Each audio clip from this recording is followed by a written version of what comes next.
Okay, so you're here because you want the real insights, right? Quickly, efficiently, without digging through everything yourself.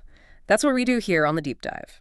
Today, we're zoning in on Manchester United, specifically their potential summer transfer moves for 2025 under the new manager, Ruben Amorim. We've gone through a bunch of stuff, YouTube analysis, articles from the Manchester Evening News, Football Insider, the usual suspects. And our mission today, pretty simple. Figure out who might be coming to Old Trafford, why they fit Amorim's plans, maybe some alternative ideas, and crucially, cut through all the noise. Keep it sharp. Right, let's get into how Amorim might be thinking about reshaping this United team. Yeah, and what's interesting right away is how different reports, different sources seem to be pointing towards similar areas. Yeah. Similar concerns, similar types of players needed for that 3-4-2-1 system he likes. You start to get a bit of a clearer picture, I think. Okay, let's start right at the back then. The goalkeeper. There's definitely some noise, especially from Transfer News Live, about Andre Onana's form. They're pointing to some stats that, while they don't look great, errors leading to shots. A drop in save percentage, doing worse against post-shot expected goals, apparently. Even his long passing accuracy has taken a dip. Right, so it paints a picture of maybe some vulnerability there, or at least questions being asked. Exactly. It does seem like an area Amorim might look at. Maybe not priority number one, like you said, but it's on the list. And that brings us to a couple of names being mentioned, doesn't it? It does. Transfer News Live, again, they talk about Joan Garcia from Espanyol and also Vanja Milinkovic-Savic. Garcia's the younger one. Seems like his stats are pretty good, especially that post-shot expected goals prevented thing. Yeah. Good saves, claims, cross as well. Okay. And what's interesting is the distribution, apparently quite simple. Short passes to the center backs. That sounds like it would fit Amorim, right? No messing about. Yeah, less risk, more control maybe? And the fee mentioned, 20 to 30 million, feels kind of reasonable for a young keeper with potential. They even compare him to Unai Simon, who's very solid. Okay, so that's the youth option. And then Milinkovic-Savic represents the other end of the spectrum. Seems like it. More experienced and cheaper, too, apparently under 20 million. Right. And he's huge, isn't he? 6'7", described as dominant, aggressive, powerful, maybe brings some leadership qualities, too. Which could be valuable, that physical presence. Yeah, and his post-shot XG numbers are reportedly strong as well. So it's a real choice, isn't it? Youth and potential with Garcia, or the experienced, commanding presence of Milinkovic-Savic. Especially if, like we said, other areas need more urgent cash splashed on them. It's a balancing act. Okay, let's shift to the defense, because with Amorim, that back three is fundamental. Absolutely crucial. Transfer News Live really hammers this home. He needs two outside center backs who are good on the ball, can carry it out, and then one main stopper in the middle. Dominant type. Yeah, the system demands it. And Lenny Yora's name pops up a lot here, seen as having huge potential, improving defensively, good carrying the ball. But there's always a but, isn't there? Yeah, the injury thing. Multiple reports mention he's got an injury issue. That's definitely a worry. It really complicates things. Yeah. If you're planning around a key signing and there are fitness doubts, well, it makes you hesitate, doesn't it? Because those ball-playing center backs, they're not just defenders. They're like the start of the attack. Breaking lines, carrying it into midfield. Totally. And Jonathan Tah from Leverkusen is mentioned as a really interesting one, especially as he could be a free agent. Oh, wow. Described as aggressive, dominant in the air, like top 4% aerial duel wins, apparently. Good passer into the final third, high completion rate overall. And he's played in that system. Yeah, under Xabi Alonso at Leverkusen, similar 3-4-2-1. So he'd know the role inside out, you'd think. A free transfer who knows the system and fits the profile. That sounds like exactly the kind of spot-on business the reports say United need, given the finances. Makes a lot of sense. Then there's also Pietro Camuzzo at Fiorentina, younger player. Right, saw that mentioned. More for the future. Yeah, that's the word.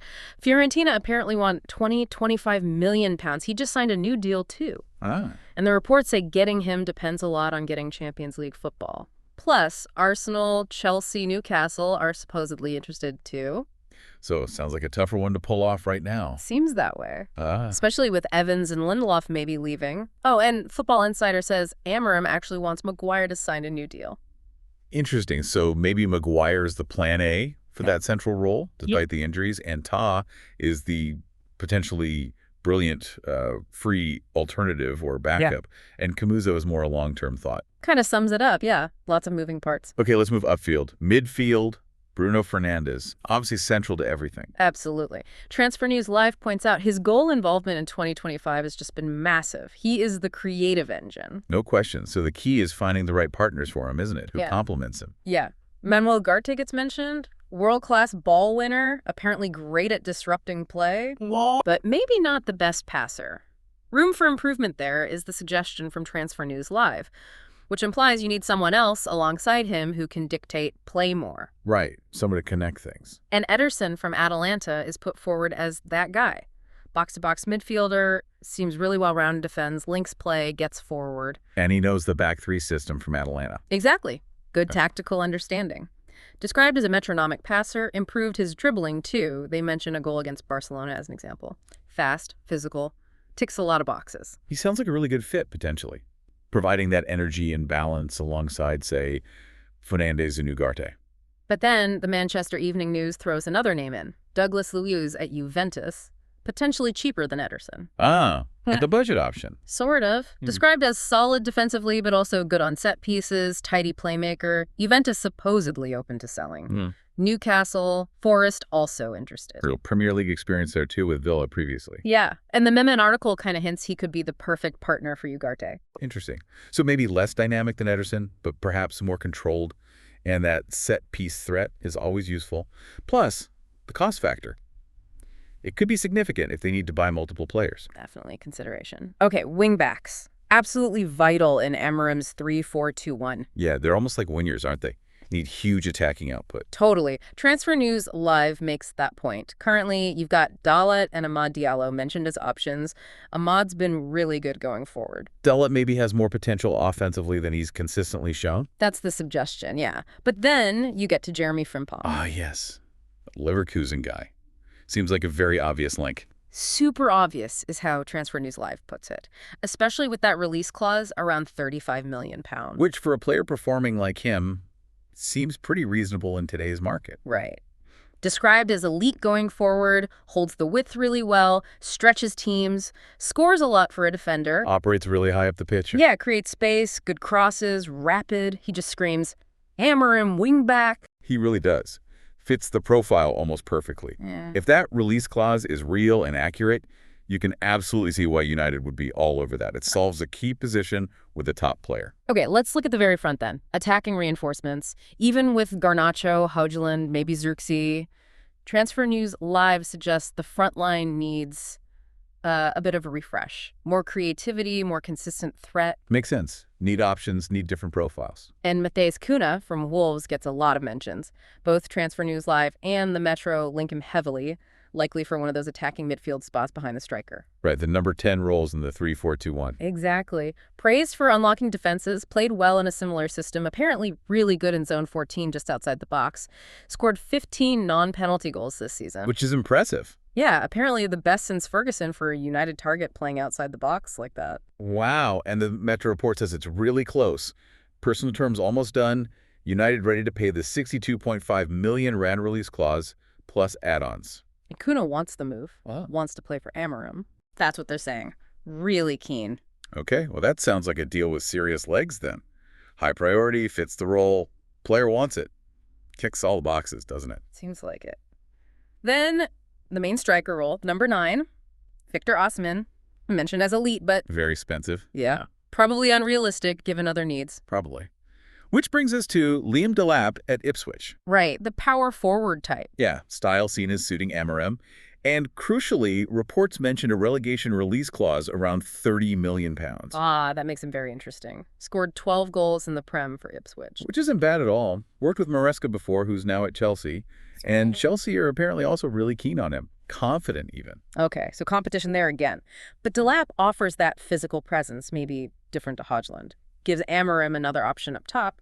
And £30 euros isn't crazy money. No. Then there's Jonathan David at Lille, potential free transfer mentioned in the MN. Now that sounds appealing. His goal record is fantastic. It really is. Over 100 goals for Lille, 25 this past season. He's definitely leaving. But he wants to play at the very highest level, which usually means Champions League.